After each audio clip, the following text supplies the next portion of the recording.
সকলো বিধায়কেতো টিকেট পাব নোৱাৰে। বহুতেতো কোনোবাই নিজেও ইলেকশ্যন নেখেলিব, কোনোবাই টিকেট নাপাব, কাৰোবাৰ সমষ্টি ডিলিমিটেশ্যনত নোহোৱা হৈ গৈছে, কাৰোবাৰ সমষ্টি শিডিউল ট্ৰাইব হৈ গৈছে, কাৰোবাৰ সমষ্টি শিডিউল কাষ্ট হৈ গৈছে। সেইকাৰণে অসমত যিহেতু এইবাৰ ডিলিমিটেশ্যন হৈছে, গতিকে এটা নতুন মুখ আহিবই লাগিব। কাৰণ শিডিউল কাষ্টৰ সিট বাঢ়িছে, শিডিউল ট্ৰাইবৰ সিট বাঢ়িছে, গতিকে নতুন মুখটো আহিবই লাগিব। গতিকে নতুন মুখ অহাৰ ৰাস্তাটোতো কোনেও বন্ধ কৰিব নোৱাৰে, নতুন মুখ আহিব।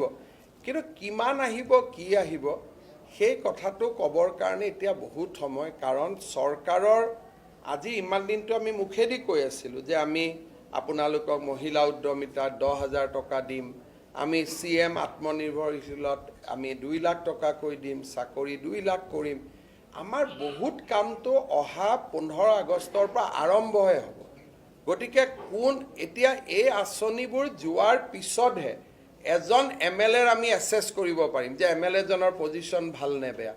আজি যদি এজন MLAৰ 10% পজিশ্যন বেয়াও, তেওঁৰ সমষ্টিত 32,000 পৰিয়ালে অৰুণোদয় পাব, তেওঁৰ সমষ্টিত 30,000 মহিলাই উদ্যমিতা আঁচনি পাব, তেওঁৰ সমষ্টিত 30 কোটি টকাৰ ৰাস্তা হ'ব, তেওঁৰ সমষ্টিত 800 ল'ৰা 600 ল'ৰাই CM আত্মনিৰ্ভৰ অসমৰ আঁচনি পাব।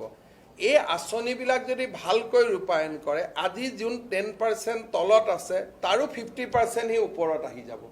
সেইকাৰণে বিজেপিৰ টিকেট কোনে পাব কোনে নাপাব, চৰকাৰী আঁচনিখিনিৰ সফল প্ৰয়োগৰ ওপৰত